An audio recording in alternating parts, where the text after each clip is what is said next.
Audio.etc is proudly supported by Auto Sound and Security.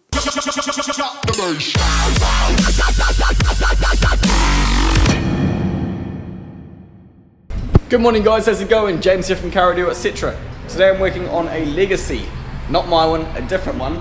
It's a 2010, so it's the same generation as my Legacy, but it is slightly different. It's 4 years older than my car, and so it's just a bit different on the inside. You guys will know that mine has the whole black sort of interior. These SI drive buttons, as opposed to here, are on the steering wheel, and you can tell the steering wheel is a bit different. So mine is essentially the facelift version, but it's good because at least it's a car I'm familiar with. I know what I'm doing. I'm going to be able to do it pretty quickly, and everything I'm doing to this car I have done before with my car. So what we're doing to start with is replacing this factory stereo, which is now just eating CDs. We're going to replace that with a Pioneer AVHZ5050, which is their new flagship model, similar to exactly the same as the MVHZ5050, which is the one I put into the Audi today, who I have just spoken to the customer of, and he is coming back on Tuesday next week to have the speakers fitted and the factory sub removed. So if you guys want to see that filmed, make sure to drop a comment and let me know. So yeah, we're doing that up there. You'll notice it doesn't have any steering wheel controls for audio at the moment. It's only got the cruise control. Well, I have been waiting for a customer with this situation to come along to me, so that I can say, why don't I install some steering wheel controls? Because I happen to have a spare set, because the reason behind that is because when I was buying mine for my car, because my car was the same as this when I got it, I had a blank here and cruise control on this side, and I really wanted audio controls on my steering wheel. So I bought a set of steering wheel controls off eBay.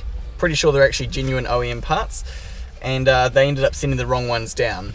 Still, they sent the right ones down for a Legacy, but they sent the kit down that only had 4 buttons as opposed to 6, because I really wanted the kit that had phone answer and hang up on the steering wheel as well.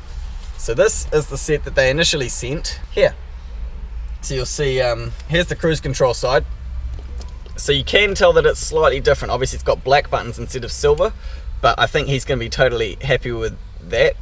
This one's going to replace that one. Also, these panels slightly have a wee bit of brushed look to them on the angles here, similar to what this dash panel has, whereas these are just a bit more satin, but it's going to be fine. So this one's going to go here. The cruise, reset, resume, set and cancel button is exactly the same, and then this one here is going to go on this side, and he's going to have volume up and down, seeking up and down, mode and mute. So the difference between this one and the one I had in my car was my one also has answer and hang up the phone buttons down here. And fortunately for me, after I had told the sellers of those, the sellers who sent me those, that they'd sent the wrong ones, because I did pay for the right ones, they just said, oh sorry about that, we'll send them down to you, and they let me keep them for free. So I'm getting to install them into a customer's car now, and I'm actually making a wee bit of money off it. He's happy to buy them off me. So I'm doing the stereo, the steering wheel controls. Hopefully all the wiring in behind here is exactly the same and ready for this. And I'm installing a set of Alpine Type R components with the woofer in the door and the tweeter up on the dash. Very similar to what I did with my my Focal PS165FX set of speakers when I initially, did those. So yeah, that's what I'm doing today, guys. What am I going to start with? Things I need to do, because I need to have the battery off the car for a wee while before I take that airbag out. Because to do these, the way I do them, and if you want to see the video where I do the ones in my car, I will chuck a link up in the corner up here. But so to do these, this whole airbag has to come off first. There are 3 pinholes around it that you probe with a screwdriver, and then it releases it. After you've gotten that off, you can unplug it. After that, you take the whole steering wheel assembly off, and you can unmount these plastic bits if you want and replace them. One of the first things I think I'll do though, after I've taken the airbag out, is I'm going to probe the pins that are in there and check for continuity between the clock spring connection up here and the wires behind here, because hopefully all the wires should already be there, but my car I did have to run an extra one because for some reason my steering wheel controls use 3 wires and they had only bothered to factory install 2. But anyway, that's what I'm doing today, guys. I'm gonna start. I think I've already tested the stereo. Mainly I just need to put the windows down. Oh wait, it's a barrel. There we go, the windows are down now. Okay, so now that I've got those down, I don't think there's anything else I need to do before I take the battery off. Something I want to make sure I do before I'll make sure these wheels are dead straight, because it makes it easier to line the steering wheel back up when I'm putting it back on. So if I take the key out, is the handbrake on?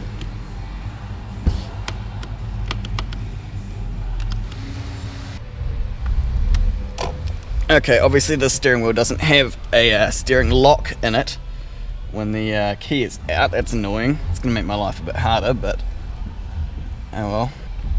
We'll leave that straight up and down. Okay, cool. So we are just waiting on the stereo to arrive. We've been assured that it is going to be here today. Just need to disconnect this negative.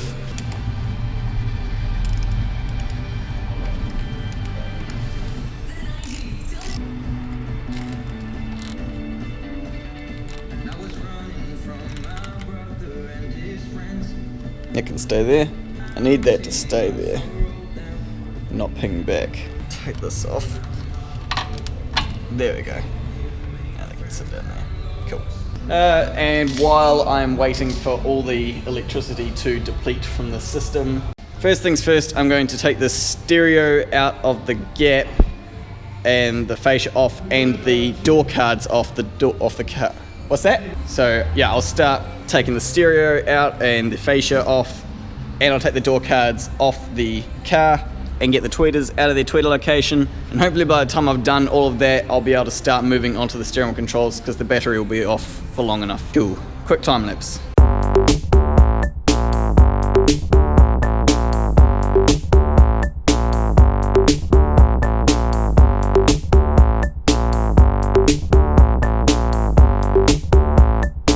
Okay, so I got like the car all apart and everything like that, got the door cards off, the stereo out, the tweeter panels up off the dash, and the left A-pillar trimmed down.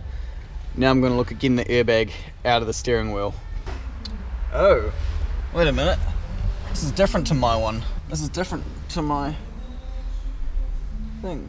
My one has 3 holes that you poke a screwdriver into and it quick releases it, but this instead has 2 holes with torque heads in them. Try those then. Let's try that then.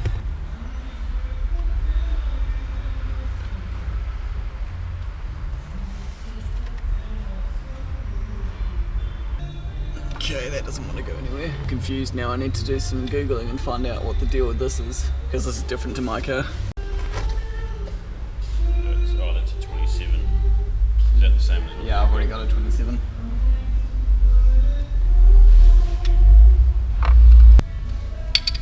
Let's try this.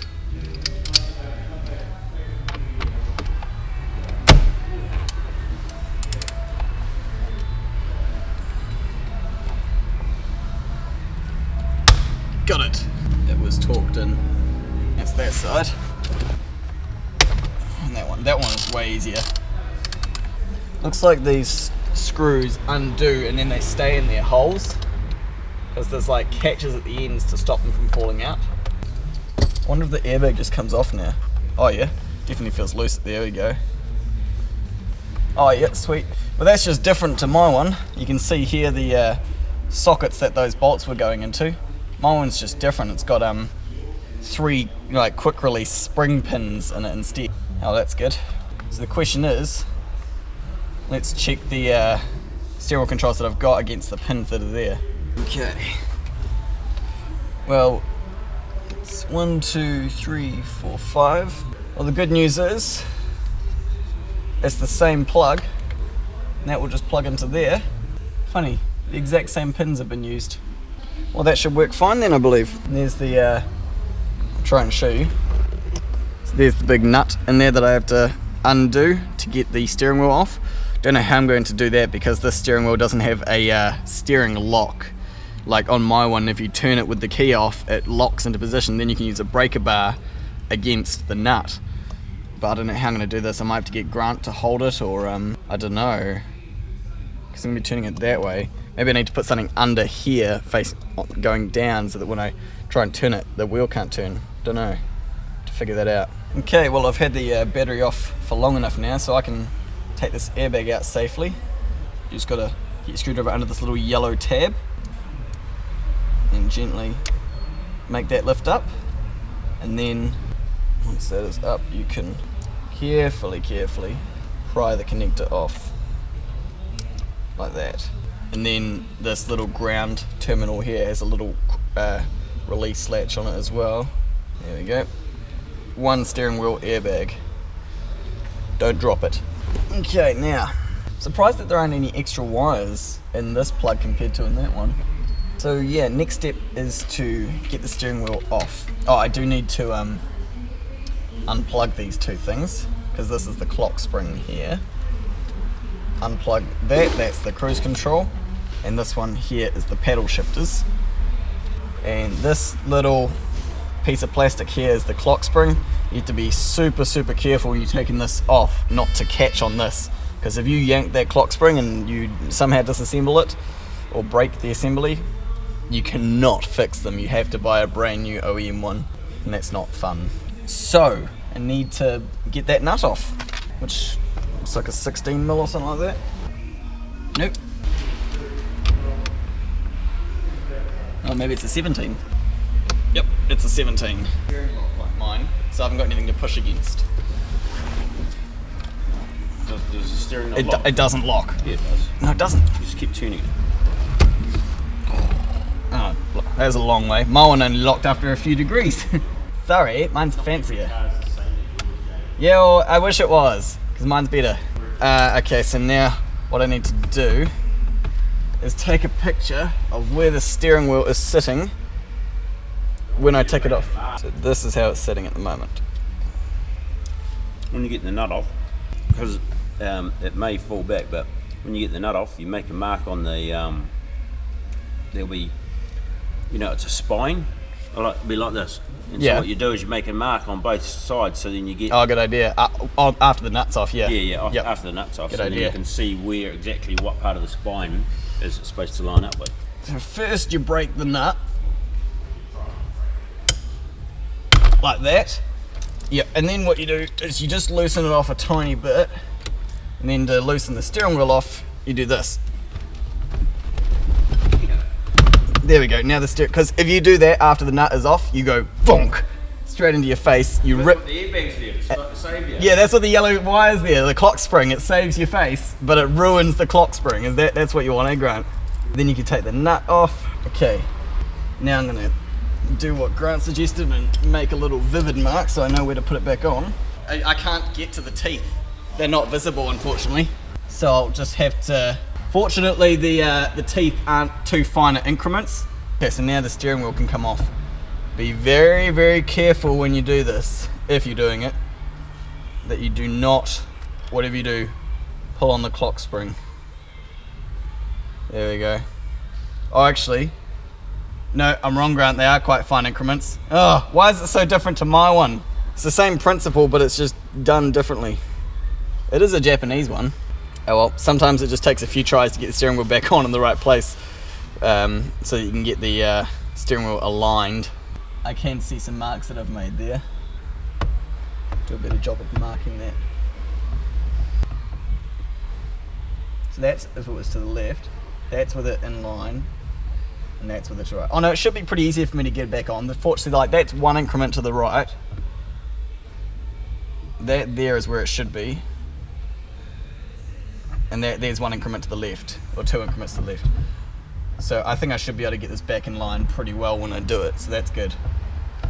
Okay, carefully. Sweet, so now I can take this out to the bench, take these panels off, and swap them out for the new ones, which are there. Cool. And all the pins are in there. Cool.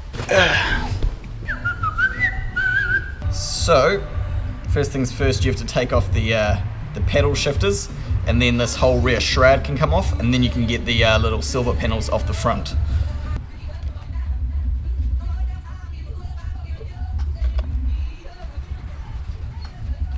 And I think I will unplug the pedal shifters from their little things. Yeah, I think I do need to. unplug them carefully like that. 1, 2.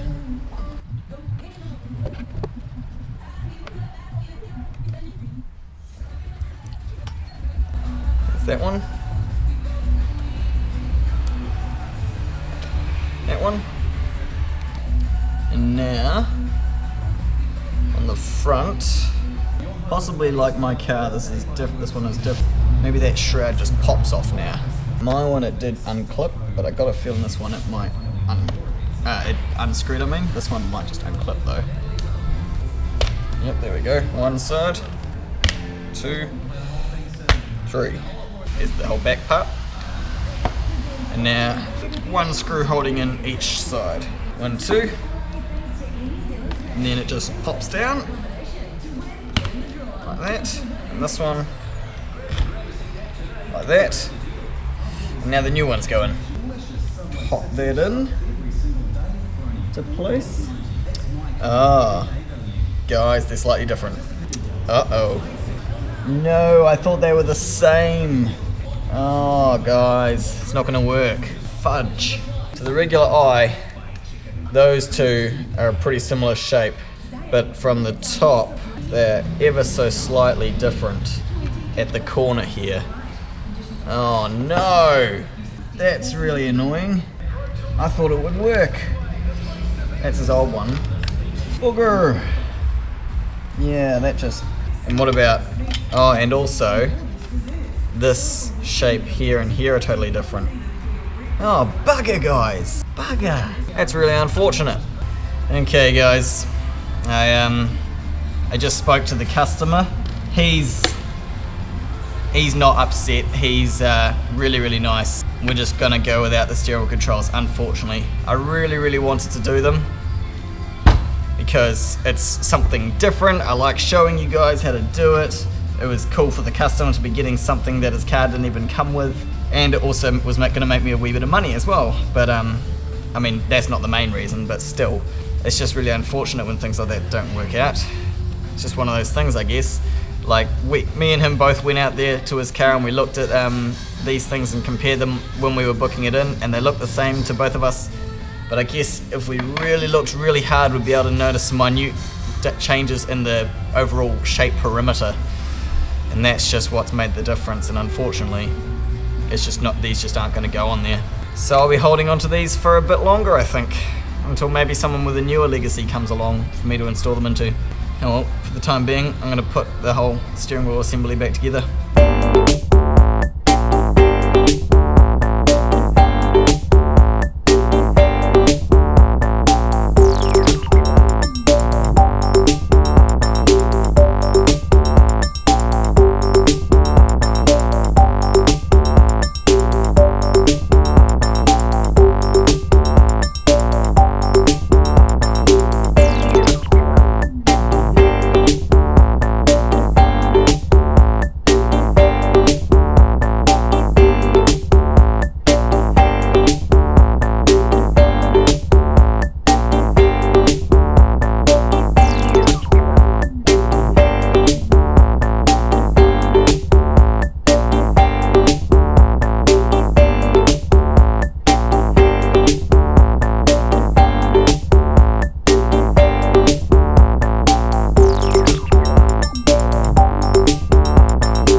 Back together, and obviously we'll wait a while before we put the battery back on. We'll do that a wee bit later on.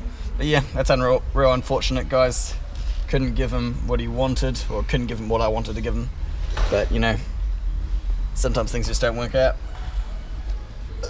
Well, guys, yeah, so moving on to the speakers now, because we're still waiting for the stereo to arrive. It's supposed to be arriving today. Time crunches, eh? Everything's left to the last minute. Anyway, I'm just going to use a set of these simple prefab baffles to mount the Alpine Type R woofer in here. It goes in there like that, and it's far away from the window. It could even go further back in, but I want to try and bring it as close to the door card as I can. And with this, looking at the thinnest point, because this baffle is angled, and I really wish we had some nice angled wooden or plastic baffles that I could use to get these matching the door card, but we don't. So the shallowest part of this is about there, and it looks like it's going to line up pretty well perfectly with the door card. So I think we'll be alright. So I'm going to use this one. So all I do is I put a screw through here into that thing there to hold it in place temporarily while I drill the other 6 mounting holes through the metal, and I'm also going to remove these plastic things as well. So I'll do that, and then after I've drilled those, this will come back off, remove that plastic thing, secure this into place mainly with these 2 down here, and then the 4 screws will go through the speaker, through the wood and through the metal, and lock it all together. And then for wiring it, I'll probably just what I normally do is get a fly lead with some crimps on it that will attach onto the back of here. Those wires will just go through this baffle and then get soldered onto these speaker wires here. Quite a simple install, but I've already started filming for you guys, so I'm gonna, you know, keep at it. Time lapse. Sweet.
Okay guys, so moving right along at a steady pace. I got both the woofers done. You guys saw me do that. It was pretty simple. I just mounted it on those wooden baffles against the door with about 7 screws each, and I put a layer of gasket, foam, or weather or foam tape, or whatever you want to call it, in between the metal of the door and the baffle, and in between the speaker and the baffle, so it's all nicely sandwiched in there.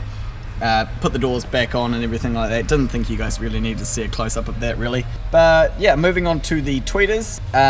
What you would have seen me do, I got some you know, easily malleable floppy cardboard, and I made up this little template thing just by trimming away at it here and there until it looked about right.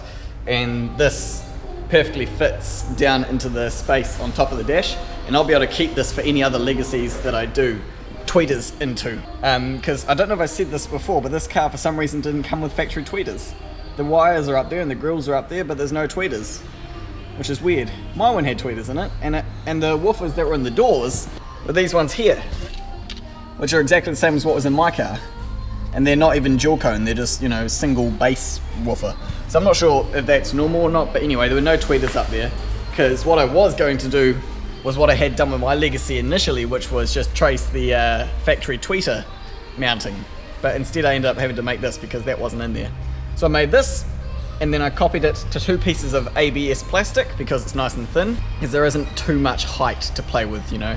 And then yeah, made a left and a right one, so I had to make sure that I had like a left and then a mirrored right version rather than 2 of the exact same thing. And then used the hole cutting bit for our Alpine Type R tweeters, which I can't remember, it's like a 52mm or something like that. Cut out the hole for the tweeter, mounted the tweeter in there just like that. You guys can see what that's like, and then started putting it in here.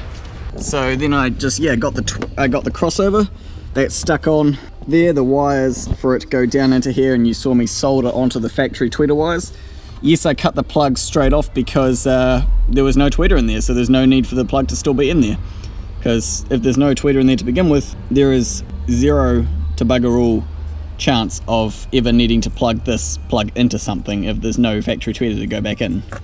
So I cut that off, soldered the input wires of the tweeter to those wires, and I know that those are full range just from past experience. And then obviously the output wires go straight to the tweeter. I set the crossover to -4 dB as well. If you see in there, there's those little jumper style adjustments, not a switch, but like you move that thing down the motions. It's got -2, -4, and -6 dB, and I put it on -4 dB because these tweeters are quite loud as they are, and also they're facing a windscreen, so they're going to be very prominent. So I've set them to -4 to hopefully calm them down a wee bit. And I just hadn't quite put this down yet because I wanted to show you guys what it was looking like under there. You can see in there, yeah. And then this just goes down like that. Just got to get that little plug on the right hand side there past my adapter, which is just a wee bit tricky because it's very tight, but there we go. And then this just clips and clips. Done. And it fits down perfectly. And I've already looked from above. It's very hard to see, it's not going to show up on camera, but the hole, oh by the way I got the hole in the right place.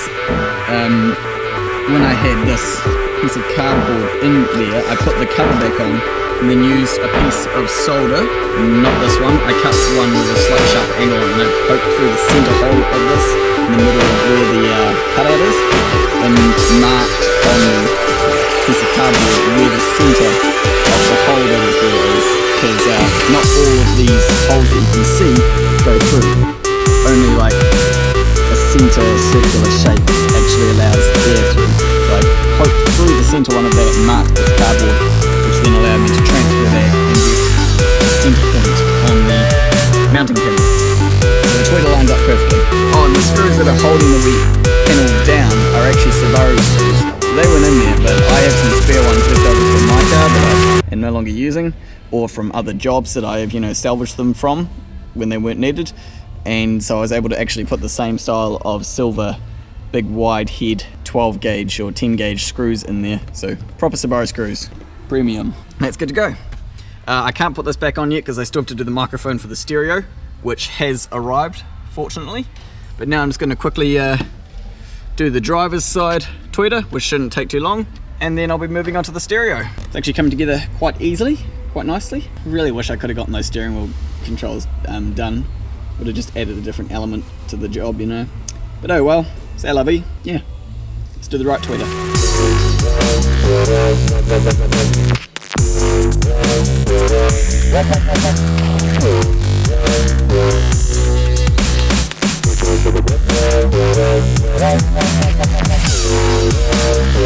Okay guys, so speaker's completely done. Moving on to the stereo side of things. I already kind of did the USB port. I'll show you that in a minute once I'm done.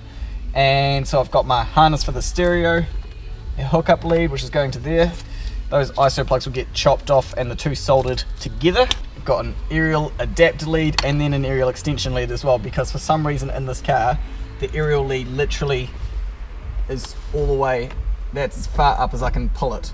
It's like way down there, so this little adapter isn't long enough to go all the way from down there up to the stereo, so it needed an extension as well, because the factory head unit has a really big long hardwired fly lead coming out of it. And I've also got my microphone, which I'm going to mount up by the rear view mirror here. USB's pretty much done, and then after they'll be mounting the stereo to the fitting kit and putting it in. The other thing I forgot to mention earlier on was I had planned on connecting the reversing camera, which is attached to this, connected to the screen. I had planned on wiring that into the new stereo since it's a bigger, better screen, but I can't, because it turns out this screen here and the camera they used is a wireless one, not a wired one, so I can't just unplug the RCA or the connection from that one and plug it into the stereo, because the receiver for the signal is built into this screen, so I can't get into that, unfortunately. So that's fine, that'll have to stay as his camera. If he ever decides he wants a camera to go through this screen, he'll have to, either get us to run a RCA cable from that camera all the way up to the stereo, or if that's not possible, if that camera only works wirelessly, then we'll have to put a whole new one in. And yeah, he got that camera done recently, which is why he's just a wee bit annoyed by the fact that, you know, he wishes he had come here and gotten it all done at once. But the only reason he was getting this whole stereo situation thing done in the first place was because his factory one started eating CDs. But anyway, it's his choice for another day, so I'm gonna do another time lapse, chuck the microphone up, plug the aerial adapter in, solder the harness, connect it up, mount the stereo, and put it in. Cool.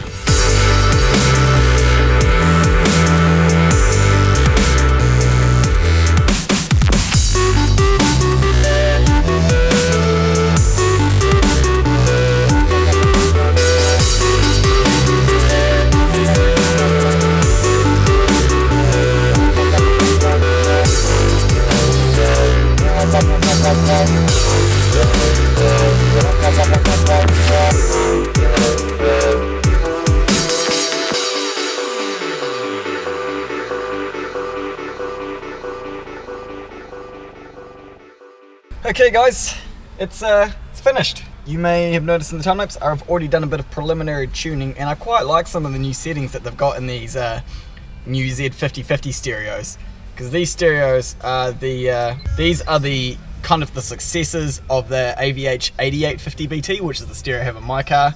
Personally, I still prefer my 8850 over these ones at the moment, but I do like some of the changes they've made with this new one. Like, they've taken some things out and put some new things in. They took away the SD card port, the HDMI port, a couple of other things, changed the backgrounds a wee bit. I'm not a huge fan of the new backgrounds, I have to say, like, you know, the way it looks. I do like that they have a button here, which, I mean, it's not hooked up to a camera in this car, but this button, when you push it, when there's a camera connected, will take you straight there. But I mainly like the new sound settings in this, because it's very similar to what is in the 8850, except they've made a few changes to the actual amount you can adjust it. Most of, like, the settings are the same, but what you can adjust is much more involved, and namely in the crossover.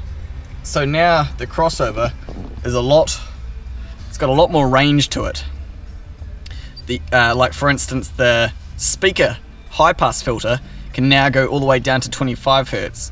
Before, the lowest it could go to was, I think, 63, but now you can go all the way down to 25 Hz and put a 24 dB slope on it, which is essentially a really good infrasonic filter for speakers. I've already, you know, set it up, and I've got the rears high passed at 40 Hz and the fronts high passed at 31.5 Hz. And I'll show you what the subwoofer can do as well, because that's got a bit more in it as well. If I turn the subwoofer on and now go to crossover, so the subwoofer, I'll show you all the different. So there's 25 Hz, 31.5 Hz. I'm sure there's more than that. There's 25, 31.5, 40 Hz, 50 Hz, 63 Hz, 80 Hz, 100 Hz, 125 Hz. That's where it used to go up to. 160 Hz, 250 Hz. That's as high as it can go, and you've got 6, where is it? 6, 12, 18, 24, 30, and 36 dB. So there's a lot more adjustability on the crossover. So that's really good. I like that, because I've always wanted to be able to put like some infrasonic filters on speakers, particularly in cars like mine, where you've got really good performing speakers that can go very low, but obviously don't need to be playing subsonic frequencies. And when the built-in filter only goes down to like sort of 60 or 80 Hz, maybe you want your speakers to go a bit lower than that, this is really good for that. And also, before you couldn't turn the subwoofer low pass filter off, but now you can. There's a low pass filter on-off switch here.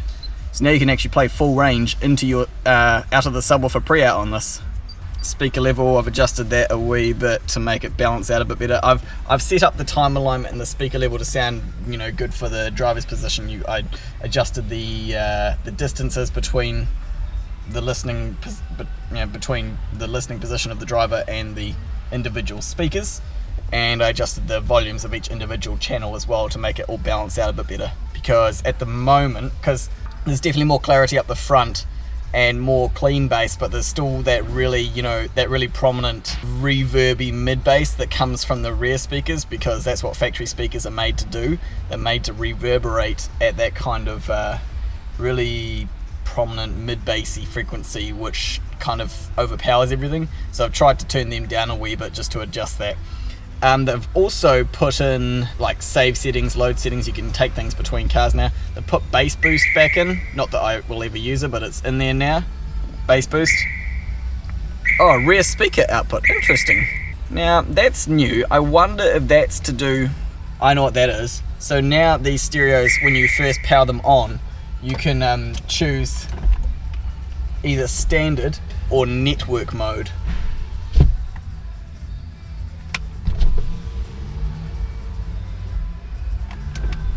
That's what I need my window to do, just fucking work. So you can now choose between standard and network mode when you first power the stereo on. Standard is like you imagine it, standard, front and rear and subwoofer. Network mode is a two-way or three-way crossover network built into the stereo coming out of the speaker wires and RCAs. So three-way, you can only do three-way out of the RCAs because it has triple pre-outs.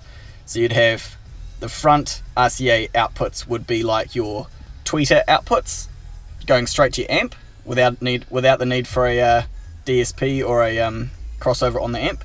The rear RCA outputs would be the front mid bass or the woofers, and the subwoofer output would remain the subwoofer output. And but that also works on the speaker wires as well with these new stereos now. So if you put it in network mode, you can add the front. No, I'm not sure because I haven't tried it yet, but it says here rear speaker output, rear. So obviously if that, hold on, let me try if I can do this. If I turn source off, does that allow me to go into it? Rear speaker output, subwoofer. What? What is that? What? Rear speaker output, rear or subwoofer? That's different. I really should have a read through the whole manual of this to try and figure out what that is. That's interesting. I thought that might be, maybe it's not to do with the network mode, but it does have network mode. When you first power it up, it does give you the option, but maybe that's not to do with that. I'm not sure what that rear speaker output, rear or subwoofer means. I'd have to read through the manual and find out. They've got loudness in the list now, so you can turn loudness low, mid, high or off. Automatic level control. That's something you tend to see in factory systems more often. I'm not sure how that would work because it doesn't have a speed sense wire. So I'm not sure how that works, but again, maybe something I need to do some more research on.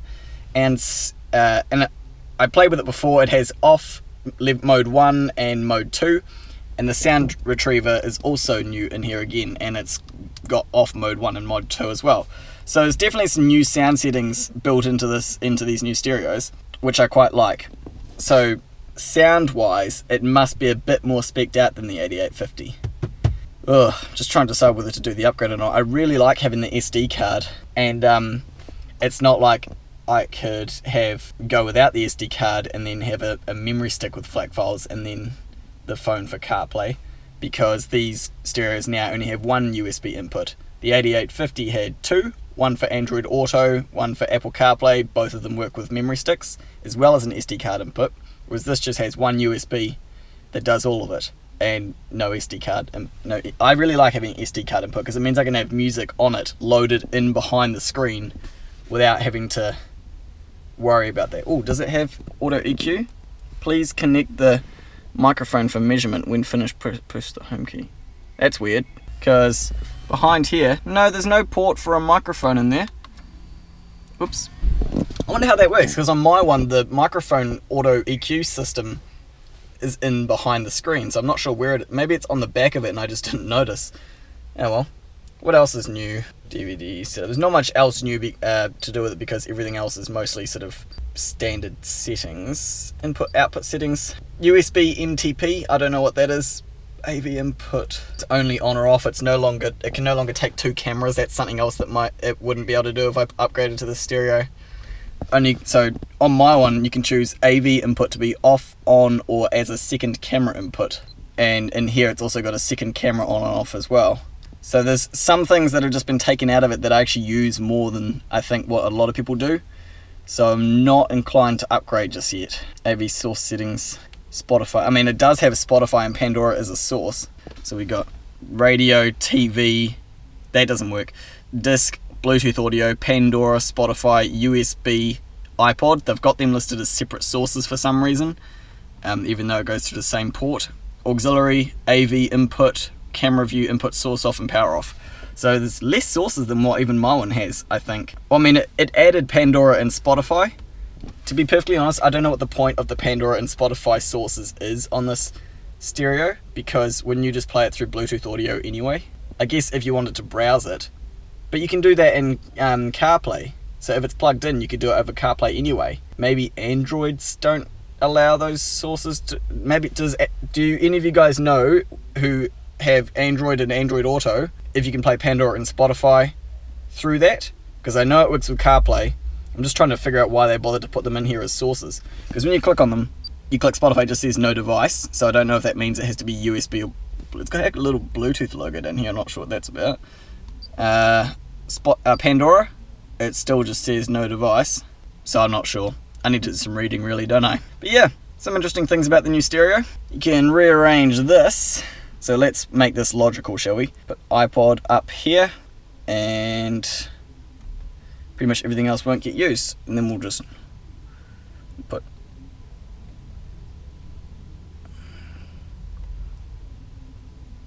source, power off, USB can go over here. Yeah, I like the way that's laid out. Radio, iPod, disc and Bluetooth will always be on display, and then you've got Pandora and Spotify, source off, power off, and the rest don't get used. You can also do this, choose how many you want to display. Now how many sources is this guy going to use? 1, 2, 3, 4, 5, 6, potentially 7. So how many can I display? That's 8. If I go one this way, we get 7. That's probably about right then. Yeah, I like the way that's laid out. There we go. So now we've got radio, iPod, disc and Bluetooth, and then Pandora, Spotify and source off. This thing also adjusts. I haven't had a chance to play with that yet. Let's pair my phone up and see. AVHZ5050bt. Pair. Yes. Paired. Doo-dung. Allow. Cool. Oh, it's going straight to phone book. So this looks the same. Still got the presets. The phone book. Phone book isn't automatically syncing, which I think is a problem that they accidentally put in these. Oh, there we go. It's there now. Call log, dial a number. That's all the same. These do have dual Bluetooth in them, I know that much. So now, if I go home, can I adjust this? Isn't that where my phone's meant to be? What's this to do with? So what is this thing? I'm so confused. Oh, that's my Bluetooth phone there. Okay, so what does this do? Spotify? No Spotify. Pandora? Could not find Pandora on your device. When safe, make sure it's installed and running and try again. Okay, so it looks like it would work over Bluetooth. I'd be really interested to see if that works. If you can browse the music over Bluetooth, then I guess it makes sense. But you can browse your music over Bluetooth still, I'm pretty sure, can't you? Oh, this is where you choose between your phones. Cool. So if you've got 2 phones connected, it'll list them there. Something else that's different, they've put this button in here. No matter where you are in the menu, if you push this, it'll come up with like the now playing thing, and then you've also got a night mode dimmer thing. Play that, and straight to, wait, so there's, if we got this, that takes you straight to your settings. Okay, cool. So you can still browse your music over Bluetooth. Yes, you can. That's straight to EQ. That lists the 2 different devices that are there. One thing I've noticed with, and I don't know if it's to do with my phone or if it's the stereos, but my 8850 as well, the shuffle and the repeat buttons do work, but there's no way of knowing what you've done on here. See, if I tap them, they don't highlight blue or anything like that, you know? But they do actually do something. So like, what's the best way to do this? If I put my, see what I mean? Like when I touch them, they don't go blue or anything like that. So I don't know if they're working, but they do control the phone, because if you watch here,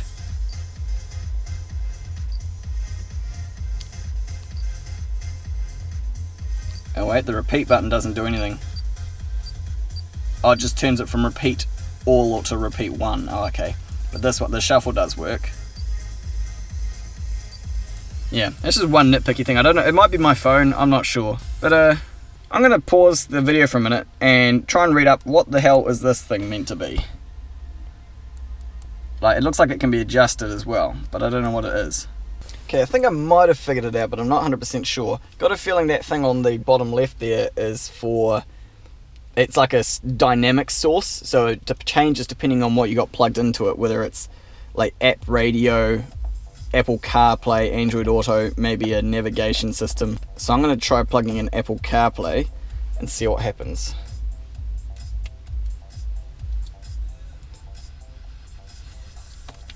How quickly will it come up? Oh yeah, it's come up my phone just there. We've gone into iPod mode. And unlock your phone for Apple CarPlay. There we go, now we've got CarPlay. Home. Whoa, okay. I put that down to my phone being slow, not the stereo. So now we go home again. Okay, so now we've got two things down here. We've got James's iPhone and Apple CarPlay. So now we still can't drag it. I don't know.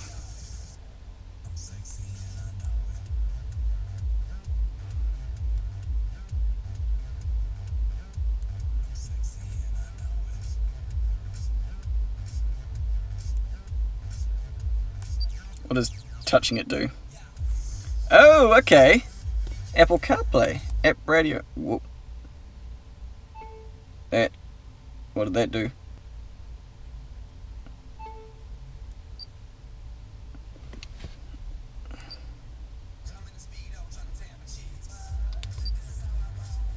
Interesting.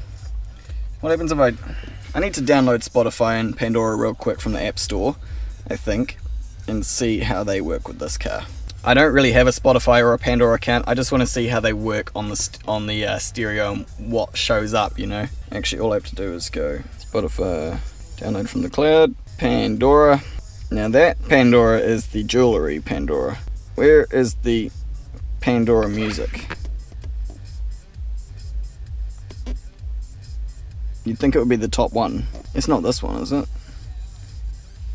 No, it should be that logo. Have I spelt it right? Pandora. That's how it's spelt. Pandora. Music. Shouldn't be that hard to find, should it? iHeartRadio, Shazam, Spotify Music. Why is Pandora not on here? Maybe it's only an Android thing. Is it possible? Strange. I thought Pandora was on iPod. She's going slow, guys. I would seriously put it down to my phone though. My iPhone 5S is getting slow on this iOS 11. She's going real slow. New iPhone soon, I think, because now CarPlay won't even launch. iPhone, iPod, Apple CarPlay shows up, because if I go into CarPlay now, yep, there's Spotify, that works on CarPlay. Does it show? See, there's nothing showing up in here. I don't know what the point of that is. What does Spotify, the source on here, do? Select a device. Connecting, please wait. No Spotify. I'm so confused. I keep saying select a device. I can choose Bluetooth, James's iPhone, or iPhone, iPod. If I choose Bluetooth audio service unavailable, please reconnect. What? Oh right, yeah, because when my iPhone is connected to USB over CarPlay, it won't allow a Bluetooth connection for the phone because it's on CarPlay. Why would you need Bluetooth? Spotify. Let's try the USB one. Like I say, I mean, I could be doing this all wrong, guys. I don't use Spotify or Pandora, so I know nothing about them. Other than I still think it's better to have a hard copy of, well, I still think it's better to have a file of music on your device rather than trying to stream it. Because 320 kilobits per second, my ass. Still, yeah, I don't know what's going on with that. And, I mean, CarPlay still shows up here. I don't know. This says you can, like, drag it around like you can for this one. But this one ain't working. And when you choose this, it only comes up with Apple CarPlay. I thought there'd be more in here. I'm not sure what the point of that big empty space is. I guess if you've got an external navigation device attached to it, a lot more would show up here. Or if it was app radio or MirrorLink or something like that, a lot more would show up as well. But it doesn't seem that you can do much with CarPlay. It'd be cool if all the CarPlay icons all showed up here. That'd be handy as. but I can't find anything more on the information about that thing. That's all there is in the manual. So confusing. Oh, okay. That switches you back between your most recent sources. Look at that. Straight back to CarPlay. Home. Radio. This one again takes me back to CarPlay. Brilliant. So that button there is like a quick short thing to your phone. What does that do? That's still got the play pause thing. Now I want to, does this microphone button a one touch for voice control? Yes. Hello Siri. Hey there. So you only have to push that button once for voice control, so that's quite handy. You can just quickly tap that. That button's like return, so if I'm in music, I just push this and it goes back, home to radio. Like I say, there are a lot of new things in this that I have to admit I do like, but there are also some things that I don't like, as I've already said. But I think that's probably enough playing around with the phone for now. If I just disconnect the USB, I'm going to try this Spotify thing one more time, because now my phone should be connected with Bluetooth. Okay, now I've disconnected my phone from USB, but the CarPlay is still showing up and it doesn't know what to do. Well, the phone's... What do you mean, no device? Connection. Connect to my phone. Jesus. How come I can't get this to... There we go, both. Let's go back. Let's try the Spotify thing one more time. We're over Bluetooth this time. Connecting. Well, it opened Spotify on my phone, all by itself. Please log in or sign up. So it seems quite well integrated over Bluetooth, and this is with an iPhone. So that looks like that would work. The Pandora thing, guys, I honestly don't know what the deal with that is. I can't even find it on the iOS, on the Apple App Store, so I'm not sure how that works. The Spotify seems like it would work quite well, which I think a lot of people would be happy about, being able to do over Bluetooth. Cool. Oh well, enough playing around, I think. Okay, cool. Well, I'm going to call this job done. The speakers are in and going. They sound good. The tweeters aren't too prominent up on the dash, so that -4 dB trick definitely worked. Stereo's in and looking good. Still sad about not being able to do the steering wheel controls, but say lovey, say lovey. Oh, and the USB, I mentioned earlier that I would tell you what I did with it before, but I forgot. So I just put the USB cord. So this is the female part of the USB extension cord that comes with the stereo. The wire is just coming out of a little hole up there that was already there for an OEM light that wasn't there. So that is just stuck up there with a piece of adhesive, and I'm going to tell the customer he can leave it like that if he wants and plug things in and out of it, or if he wants to take it down and just have it sitting in there loose, that would be very easy, because the 3M that I've used, though it is good and sticky, it also peels off quite nicely and cleanly as well. So if he wants it just to be a loose cable hanging down there, all he would have to do is pull that down and unstick it. So it gives them both options, you know, of having a mounted one or a loose one. So that's why I did that. Microphones up there, all good. That's about it. Yeah, sweet as. So hopefully soon, guys, you will no longer have to hear me complaining about the battery in this camera or the microphone quality or something like that, because I just got a text from my electronics store, because I recently purchased a camera off them, but it wasn't in stock at the time and it was on special, so I impulse paid for it, because it was like this Tuesday was like the last day of the sale for it. And it was right around the same day that I was really complaining about the battery life in this thing, wasn't I? I was having going on and on. But anyway, I've bought a new camera. You guys should be seeing that, you know, come this weekend or next week. Whenever I next make a video, I'm going to be starting out with that thing. In the meantime, I'm curious to see what you guys think I might have got. Like, what brand do you guys think I got or should have got? I'm always curious to hear you guys' opinions. I know that there is a an ongoing war between Sony and Canon, like Holden and Ford. They're always at each other's necks. Or if you're in America, Chevy and Ford. Yeah, try and guess what brand I got. Did I get a point and shoot? Did I get a DSLR? Did I get a camcorder? Did I get another GoPro? What do you guys think I did? Yeah, I'm always curious to hear your thoughts and opinions, and if you absolutely hate one of the brands, don't put it down, because if it's the brand that I got, then you're just gonna be that person who hates the camera that I am now using. But yeah, I know it is a very touchy topic for some people. So like a lot of people are very, very passionate about the cameras that they use or specifically do not use. But anyway, I got it. It was not cheap, but it was on special. I'm hoping it's going to be a huge upgrade from this. Oh, that might have given it away. Either way, the audio quality will be decent. I probably won't be using whatever built-in microphone it has, even though I haven't heard the built-in microphone audio quality yet. I'll probably still be wanting to get myself one of those external Rode microphones, because realistically I'm installing sound systems, guys, and I want to demo the sound quality of things that I do to you, so I should not be so cheap to use the built-in microphone. I should get a proper one so you guys can really hear it. So yeah, that's coming up. Hope you guys are excited. Oh, and I want to I really should say thank you to all of you guys and all of your support, and also a couple of new Patreon supporters. Thank you to you guys, really much appreciated. Yeah, thank you so much for all of your support, guys, because your support through all your comments and liking and sharing, and especially Patreon supporters, is really allowing me to grow this channel and improve the overall quality of it.